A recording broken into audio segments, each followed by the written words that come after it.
Assalamualaikum warahmatullahi wabarakatuh. Alhamdulillahi rabbil alamin. Laqad khalaqnal insana fi ahsani taqwim. Asyhadu an la ilaha illallah wa asyhadu anna Muhammadan abduhu wa rasuluh.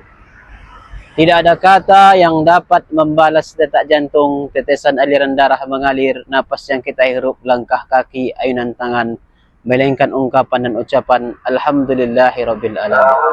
Bersalawat kita kepada Rasulullah dengan melafazkan ucapan Allahumma salli ala sayyidina Muhammad wa ala ali sayyidina Muhammad. Para pendengar yang dirahmati Allah Subhanahu wa taala. Hidup ini adalah tempat perantauan kita. Hidup ini adalah tempat untuk beramal. Hidup ini adalah perjuangan untuk melawan hawa dan nafsu. Pada kesempatan yang baik yang mulia ini, tazkirah singkat yang berjudul Hakikat Kehidupan. Hidup adalah amanah. Hidup adalah anugerah yang Allah Subhanahu wa taala berikan kepada kita.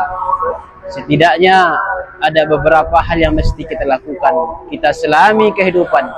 Kita dalami hakikat kehidupan yang seutuh dan sebenarnya adalah yang pertama adalah menjadi hamba yang sejati. Wa ma khalaqatul jinna wal insa illa liya'budun. Allah Subhanahu wa taala menciptakan kita manusia adalah semata-mata untuk beribadah. Ibadah yang kita lakukan, ibadah puasa, esensinya untuk bertakwa. Ibadah zakat yang kita lakukan untuk penyucian jiwa, penyucian diri, penyucian harta benda kita. Ibadah haji yang kita lakukan adalah untuk penyucian hati kita. Tujuannya adalah untuk menjadi hamba yang bertakwa. Maka selagi hidup, jadilah hamba yang takut kepada Allah Subhanahu wa taala, menjadi hamba yang takut kepada Allah Subhanahu wa taala, menjadi hamba yang bertakwa.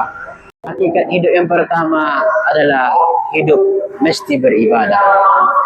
Hakikat hidup yang kedua adalah bahwasanya hidup adalah untuk beramal. Allazi khalaqal mauta wal hayata liyabluwakum ayyukum ahsanu amala. Allah menciptakan mati, Allah menciptakan hidup, dan Allah menguji siapa yang paling baik di antara kamu adalah yang paling baik, paling banyak amal ibadahnya. Artinya apa? Ibadah itu mesti kita lakukan. Ya ayyuhallazina amanu tubu ilallahi taubatan nasuha. Kita bertobat kepada Allah dengan taubatan nasuha. Dimulai dibangun sepertiga malam, salat sunat taubat, salat sunat tahajud, salat sunat hajat, salat sunat witir, beristighfar mengampuni kepada Allah Subhanahu wa taala. Maka hidup mesti kita isi dengan ibadah. Membaca surat Yasin, surat Al-Waqiah, surat Al-Asr, surat Al-Mulk sebelum tidur. Itu merupakan ibadah. Ibadah tidak cukup hanya sekedar itu.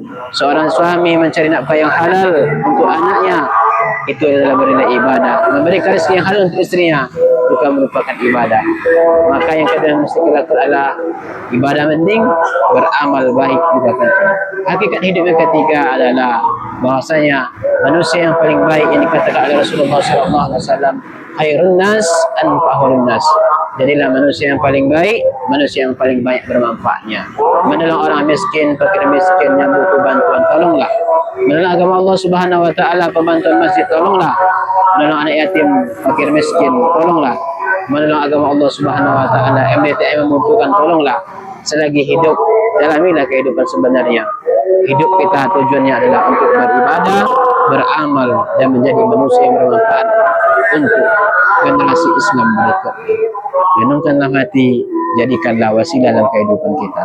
Wabillahi taufiq wal hidayah. Wassalamualaikum warahmatullahi wabarakatuh.